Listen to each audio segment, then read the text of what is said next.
So when that breakdown for my Netflix audition came into my inbox, it was not because I was the most talented actor in the room. Oh, no, no, no, no, no. I went to school with people way more gifted than me, but they weren't getting Netflix auditions. I was. And the reason had nothing to do with the audition itself. It was a 5-stage system that was running for months before that breakdown even came into my inbox. So today I am walking you through exactly that. We are going through the 5 stages that you must do before you actually get your Netflix audition.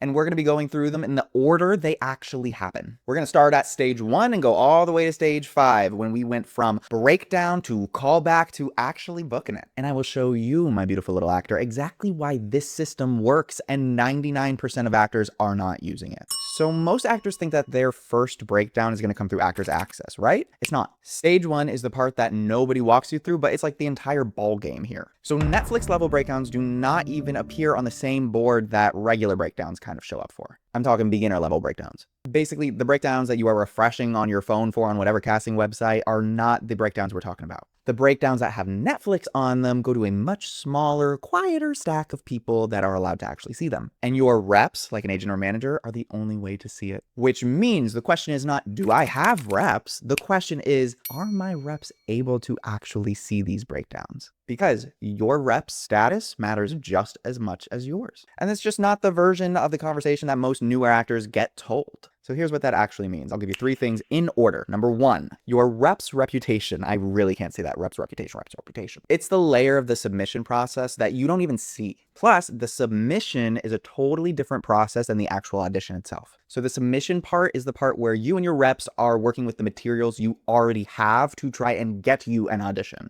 Auditioning is actually the part that comes after. If you get an audition, the casting director is going to want to see your tape. There's no question about it. The question stage 1 is asking is whether you even get to audition in the first place. The very harsh reality is that if your rep is a very small boutique agency, brand new, they're probably not even going to have a relationship with that kind of office. So your submission would get passed over before any auditions even go out. You don't get the chance to even send in a tape because the door never opened in the first place. Number 2, if your rep is an agent, they should be SAG franchised. That is the cleanest, fastest filter for yourself, and you should be asking them that when you sign anyways. SAG franchise means that they are actually vetted by the union, Screen Actors Guild, and that they are basically more cream of the crop.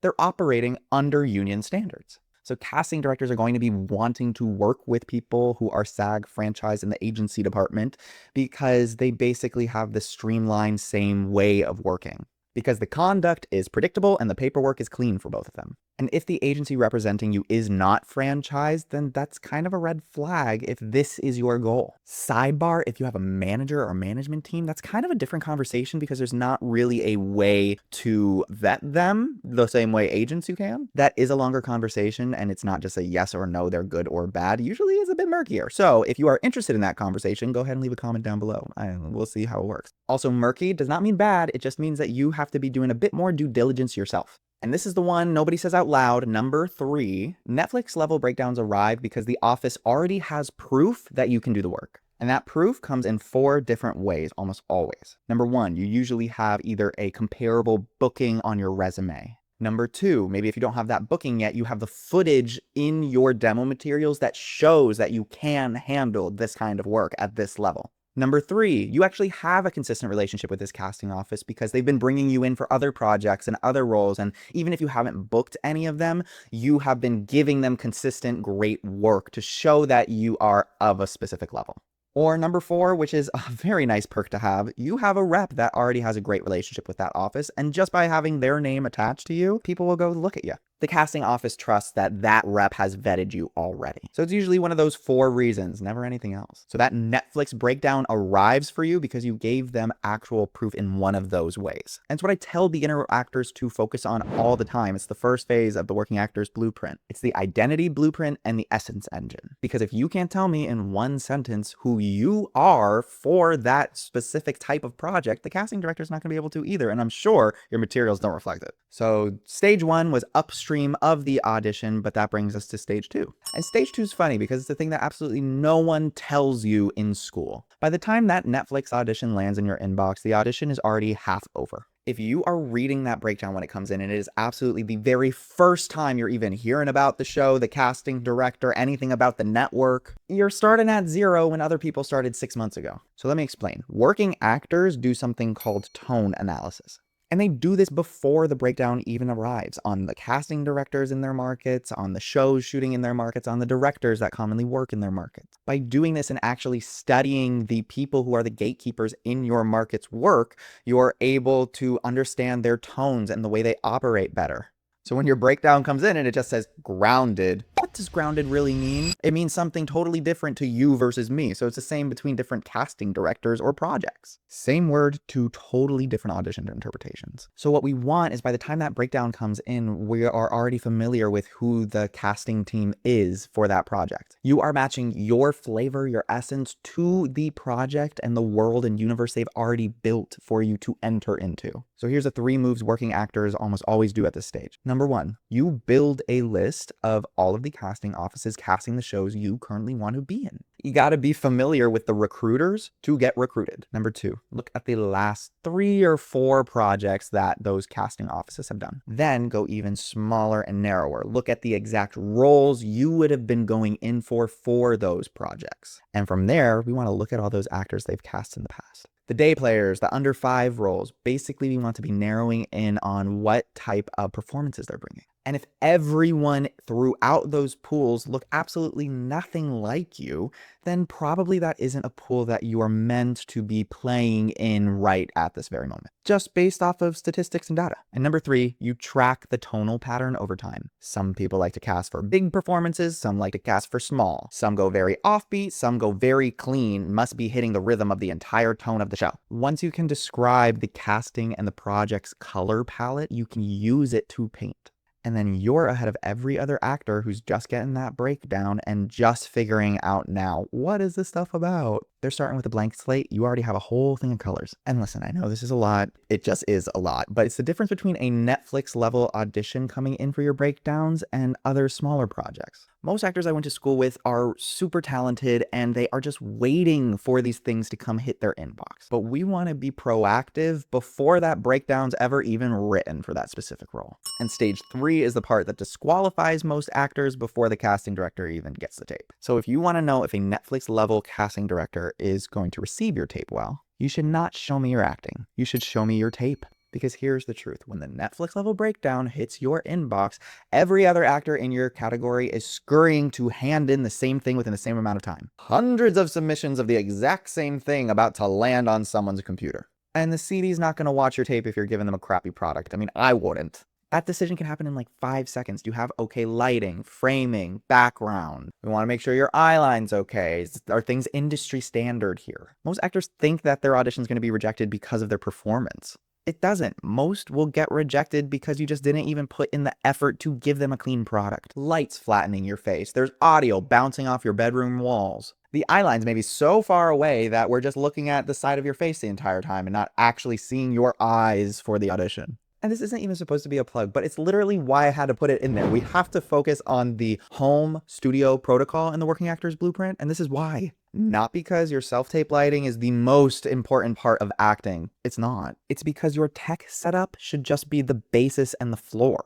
Every actor auditioning at the streaming platform levels have a basic understanding of this. You gotta have it down in the new age of the online entertainment industry. If you haven't, you've been eliminated in the first round before anyone's even really reviewed your acting. But here's what stage 3 can look like when you actually get it right. Number 1, your tape is gonna have proper lighting, proper depth, proper background association. The CD doesn't have to adjust their eyes when they click on your file.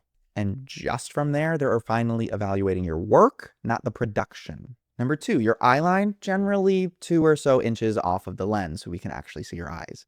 Working actors know they want their eyes in the tape, not just full profile the entire time. Because when your eye line's wrong, the CD can't even see the kind of work you're giving them. Number 3, your slate is just housekeeping. It's not your performance. Most beginners focus on creating the most charming version of themselves for their slate. And then by the time they're done, they're left with like 10% energy to actually do the scene work. That is the whole point of them sending this thing in. flip all of that math. We want the slate just clean, fast, get it done. Save your energy for the effort of the actual scene work. And if this is making sense to you, go ahead and hit that like button. I want to make sure that you're kind of picking up what I'm putting down. So now we got your tape technically clean. Basically, the casting director actually made it to the scene, and now we want to make sure they actually enjoy it. Because by the time you get to stage 4, your craft is to the level that good is usually not good enough. Everyone in the submission pool can do a clean read of a scene. Everyone knows how to hit their mark, and here's the part no one tells you. The audition that books the Netflix job is not going to be your best one. What? Here's what I mean. When the CD opens up that file to watch your audition, they have already seen that exact same scene 200 times before yours. They are bored. They are skimming. They are actually looking for the actor that made an interesting, specific choice that actually fueled the scene and the story they are trying to tell. That is the tape that gets pulled out of the pile. This is the part where the people I went to school with, who were way more talented than me, kept losing. They kept just trying to go for the big, bold choice. Big emotion, big tears, big stakes. They were also making 4 or 5 different choices, all trying to cram them into one to show you everything that they can do. And the CDs were not pulling those tapes. The CDs were pulling the tapes that showed them doing the scene cleanly with specific choices and serving the story. Without that, look at me, I'm a fantastic actor flavor that we all like to kind of spice up in there. Specificity is wealth. Generality is invisibility. Ooh, bars. So here's 3 layers where you can add specificity to your tapes. Number 1, we should have very, very specific images for the moments that need to land. Not general sadness, like make a real, well-crafted memory that makes a sensation in your body. Pick the moments in the scene that really need to have that anchor to them and use that. You want a real, particular image behind every single moment, because casting can see the difference. Number 2, we want a specific physical choice with what you're playing with.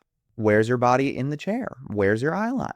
What do your hands do while you listen to your scene partner? Each physical choice should be a demonstration of the emotional experience you're already having, because it helps communicate it to us as the audience. But be careful, because cluttered physical business acting just kind of makes you look like you don't know what's going on, so you just start doing random stuff.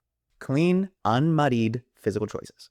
And number 3, we want a specific take on the relationship lying underneath the scene work. Most actors will go and play the scene, the thing that's written on the page. Working actors know to add the specificity of the relationship dynamic between these people. You're not just delivering a monologue, you are having a specific moment with someone who you have feelings and thoughts about, and they're right in front of you. That relationship you'd build under the text of the scene is exactly what's going to give it texture. When those kinds of layers are all in place, those 3, your tape's no longer just 1 of 200. It's 1 of maybe 10 or so that the casting director pulls aside to watch again.